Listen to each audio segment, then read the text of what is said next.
সেই সাহাবীদের ইলাহ মানা, ইব্রাহিম আলাইহিস সালামের কওমদের ইলাহ মানা, কুরাইশদের ইলাহ মানা এবং বর্তমান মুসলিমদের ইলাহ মানা, এর মধ্যে পার্থক্য কোথায়? পৃথিবীর সব মুসলিমই এক বাক্যে স্বীকার করবে তাদের ইলাহ হচ্ছেন একমাত্র আল্লাহ সুবহানাহু ওয়া তাআলা। তো সেই একই কথা তো সাহাবীরাও স্বীকার করতেন। আবার সেই একই কথা হযরত ইব্রাহিম আলাইহিস সালামের কওমও স্বীকার করত।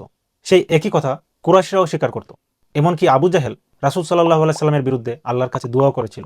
তাহলে সেই সাহাবীদের ইলাহ মানা, ইব্রাহিম আলাইহিস সালামের কওমদের ইলাহ মানা, কুরাইশদের ইলাহ মানা এবং বর্তমান মুসলিমদের ইলাহ মানা, এর মধ্যে পার্থক্য কোথায়?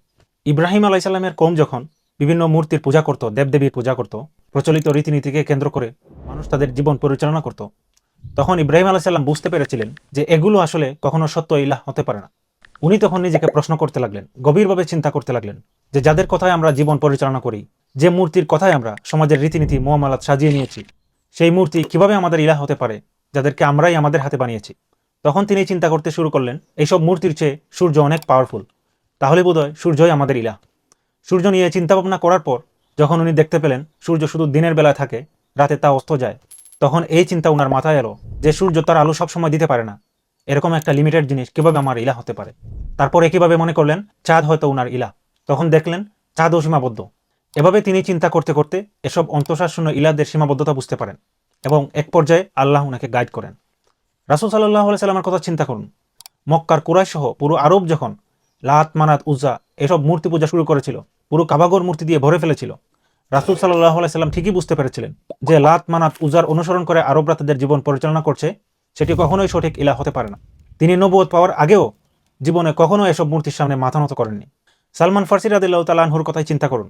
উনি সঠিক ইলাহের খুঁজে প্রথমে পারস্য, তারপর শাম, তারপর মসুল, তারপর তুরস্ক, তারপর আমুরিয়া, তারপর মদিনা, জীবনের বহু সময় ব্যয় করে বহু জায়গা থেকে উনি সঠিক ইলাহের খোঁজ করেছিলেন এবং শেষ পর্যন্ত আল্লাহ উনাকে সঠিক রাস্তা চিনিয়ে দিয়েছিলেন। এখন প্রশ্ন হচ্ছে, সেই সঠিক রাস্তা কোনটি? সেই ইব্রাহিম আলাইহিস সালামের কওম, রাসূল সাল্লাল্লাহু আলাইহি সাল্লামের কওম, সাহাবী এবং আমাদের মধ্যে পার্থক্যটা কোথায়? সেই পার্থক্য হচ্ছে ডমিনেন্ট থট।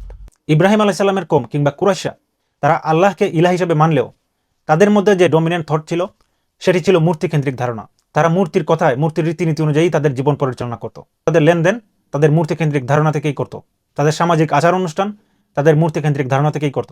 তাদের সাথে সাহাবীদের পার্থক্য হচ্ছে, সাহাবীরা আল্লাহকে ইলাহ হিসেবে মানতেন, একই সাথে জীবনের সকল বিষয়, তাদের ইচ্ছা অনিচ্ছা, জীবন পরিচালনা করা, বিবাহ শাদী করা, রাষ্ট্র পরিচালনা করা, লেনদেন করা, ব্যবসা বাণিজ্য করা, জীবনের সব কিছু আল্লাহর কথা মতো পরিচালনা করতেন।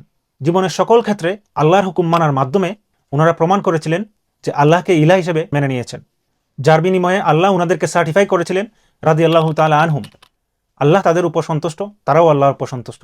কিন্তু ইব্রাহিম আলাইহিস সালামের কওম কিংবা ইসলামের পূর্বে কুরাইশদের উপর আল্লাহ এই সার্টিফাই করেননি, বরং আল্লাহ তাদেরকে বলেছেন তারা বিভ্রান্ত, তারা পথভ্রষ্ট, তারা মুশরিক। কিন্তু আমরা তো ইব্রাহিম আলাইহিস সালামের কওম কিংবা ইসলাম পূর্ব জাহেলিয়াতের মতো মূর্তি পূজা করছি না, তাহলে কি আমরা সেফ? এই প্রশ্ন করার আগে নিজেকে প্রশ্ন করুন, আপনার আমার জীবনে ডমিনেন্ট থট কি? জীবনের লক্ষ্য উদ্দেশ্য হিসেবে আমাদের জীবনে ডমিনেন্ট থট কি? ভালো অর্থনৈতিক সচ্ছলতা, ভালো ক্যারিয়ার, দুনিয়াবী সমৃদ্ধি পাওয়া, নাকি আল্লাহর সন্তুষ্টি পাওয়া? যদি ডমিনেন্ট থট হয় দুনিয়ামুখী, তাহলে কি এখানে ইলাহ হিসাবে আল্লাহর পরিবর্তে আমার খেয়াল খুশি, আমার নফস এবং দুনিয়ামুখী চিন্তাই ডমিনেন্ট নয়? আমরা সবাই আল্লাহকে ইলাহ হিসাবে স্বীকার করি, কিন্তু আমাদের অর্থনৈতিক ক্ষেত্রে আমরা সবাই ইচ্ছায় অনিচ্ছায় সুদী অর্থনীতির সাথে জড়িত। তাহলে কি এই অর্থনৈতিক ক্ষেত্রে আল্লাহর পরিবর্তে ডমিনেন্ট থট হিসেবে এই সুদী অর্থনীতি জড়িত নয়? আমরা সবাই আল্লাহকে ইলাহ হিসেবে স্বীকার করি, কিন্তু মনে করি আল্লাহর পরিবর্তে মানুষ আমাদের আইন বানাতে কোনো অসুবিধা নেই। তাহলে কি আইন প্রণয়নের ক্ষেত্রে আল্লাহকে ইলাহ হিসেবে মানার পরিবর্তে কিছু সংখ্যক মানুষকেই ইলাহ হিসেবে বানিয়ে নেওয়া ডমিনেন্ট নয়? আমরা সবাই আল্লাহকে ইলাহ হিসেবে স্বীকার করি, কিন্তু মনে করি বেপরদাভাবে ফ্রিমিক্সিং করা ঠিক আছে। তাহলে এখানে আল্লাহকে ইলাহ হিসেবে মানার পরিবর্তে আমাদের ডমিনেন্ট থট কি? আমরা সবাই আল্লাহকে ইলাহ হিসেবে স্বীকার করি, কিন্তু আবার এও বিশ্বাস করি জীবনের সকল ক্ষেত্রে ইসলামের প্রয়োজন নেই। তাহলে আমাদের জীবনের এই বাকি সকল ক্ষেত্রে ডমিনেন্ট থট কি? আমরা হয়তো সেই প্রাচীন যুগের মতো ইব্রাহিম আলাইহিস সালামের কওম, ইসলাম পূর্ব কুরাইশদের মতো মূর্তির সামনে মাথা নত করি না, কিন্তু আমাদের মাথার মধ্যে সর্বক্ষেত্রে আল্লাহকে ইলাহ মানার পরিবর্তে বিভিন্ন জায়গায় যে অদৃশ্য কিছু চিন্তা, অদৃশ্য কিছু মতবাদ ইলাহ হিসেবে বসে আছে, সেটা কি আমরা বুঝতে পারি? শেষ করছি রাসূল সাল্লাল্লাহু আলাইহি সাল্লামের একটি হাদিস দিয়ে। আপনারা হাতিম তাইকে সবাই চিনেন। সেই হাতিম তাইয়ের ছেলে আদি ইবনে হাতিম রাদিয়াল্লাহু তাআলা আনহু, উনি একজন সাহাবী ছিলেন।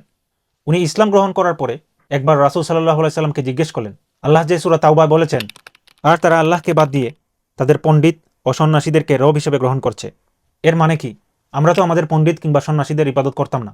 তখন রাসূল সাল্লাল্লাহু আলাইহি সাল্লাম বলেছিলেন, তারা কি তোমাদের জন্য হালালকে হারাম এবং হারামকে হালাল করতো না এবং তোমরা তা মেনে নিতে না? তখন তিনি বললেন হ্যাঁ। তখন রাসূল সাল্লাল্লাহু আলাইহি সাল্লাম বললেন এটাই ছিল তাদের ইবাদত করা। এবার আপনি প্রশ্ন করে দেখুন, আমরা জীবনের কত ক্ষেত্রে কত জিনিসকে আল্লাহ যেটা হারাম করেছেন সেটাকে হালাল করে নিয়েছি, যেটা হালাল করেছেন সেটা হারাম করে নিয়েছি। নিজেকে প্রশ্ন করুন, আপনি কতজন ইলার ইবাদত করেন।